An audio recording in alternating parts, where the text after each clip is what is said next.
कहते हैं समंदर का गुस्सा तूफान होता है, लेकिन जो चीज अक्सर नजरअंदाज हो जाती है वो है समंदर का सब्र, जो हर पत्थर, हर जहर, हर जख्म को अपनी गहराई में छुपा लेता है बिना शिकायत के। ये कहानी भी एक ऐसे ही इंसान की है जो अंदर से समंदर जितना गहरा था मगर बाहर से खामोश, थमे हुए पानी की मानिंद। यह 1935 का जमाना था। कराची के साहिली इलाके में एक पुराना माहीगीरों का गांव था। कड़ी बंदर, छोटे छोटे झोंपड़े, कच्चे रास्ते और दूर तक फैला हुआ नीला समंदर। वहीं एक माहीगीर था, सुलेमान। गंधमी रंग, पतला बदन, सर पर पुरानी टोपी और आंखों में इतनी चमक जैसे सूरज समंदर से झांक रहा हो। सुलेमान के माँ बाप बचपन में ही गुजर गए थे। उसे एक बूढ़ी खाला ने पाला जो बीमार और बिनाई से महरूम थी। सुलेमान समंदर से मछलियां पकड़ता, बाजार में बेचता और जो कुछ भी बचता खाला के इलाज पर लगा देता। उसकी जिंदगी का एक ही उसूल था, सहना है, सहकर भी मुस्कुराना है। उसी गांव में एक रईस था, खान बहादुर यूसुफ अली, जो बड़ी कश्तियों का मालिक था। उसके बेटे इरफान और नौमान जवान, मगरूर और जालिम थे। वो अक्सर गरीब मछुआरों की कश्तियों को टक्कर मारकर उनकी मछलियां छीन लेते और हौंसते जाते। सुलेमान अक्सर उनकी ज्यादतियों को बर्दाश्त करता रहा, सिर्फ इसलिए कि झगड़े से रिज़्क नहीं मिलता, बढ़ता घटता है।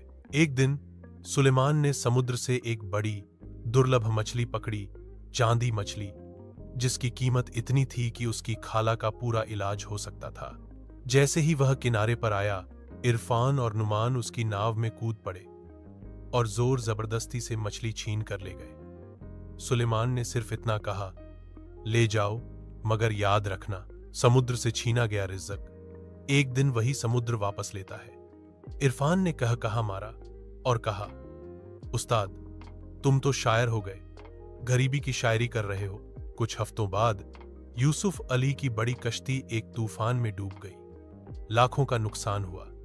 इरफान और नुमान की जिंदगी बदल गई, मगर सुलेमान वो बदस्तूर हर सुबह अपने छोटे जाल के साथ साहिल पर आता और कुछ न कुछ रोजी लेकर लौटता। लोगों ने कहना शुरू कर दिया, यह बंदा आम नहीं है, इसके अंदर कोई दरवेश छुपा है। फिर एक दिन गांव में एक बड़ी आफत आई। जहरीला तूफान, काली हवाएं, बफरा समुंदर। हर माहीगीर अपनी कश्ती बचाने लगा। सुलेमान की खाला उस वक्त अकेली थी। जब समुंदर का पानी झोंपड़ी में दाखिल हुआ, सुलेमान दीवाना वार दौड़ा, उसे गोद में उठाया और अपनी छोटी कश्ती में ले आया। लोगों ने कहा, पागल हो गए हो, जान खतरे में डाल रहे हो। मगर सुलेमान ने सिर्फ एक जुमला कहा, जिसने मुझे पाला उसकी हिफाजत करना मेरी इबादत है। तूफान ने सब कुछ उजाड़ दिया, मगर सुलेमान की कश्ती सलामत थी। लोग हैरान रह गए। तूफान के बाद यूसुफ अली का परिवार बर्बाद हो चुका था। इरफान और नुमान अपनी आखिरी उम्मीद के साथ वापस गांव आए, जहां उन्हें कोई भी रोजगार न मिला। सुलेमान को मालूम हुआ तो उसने अपने पास जमा की गई रकम उन्हें दी और कहा, जो तुमने मुझसे छीना वो वापस लौटाने का वक्त आ गया है।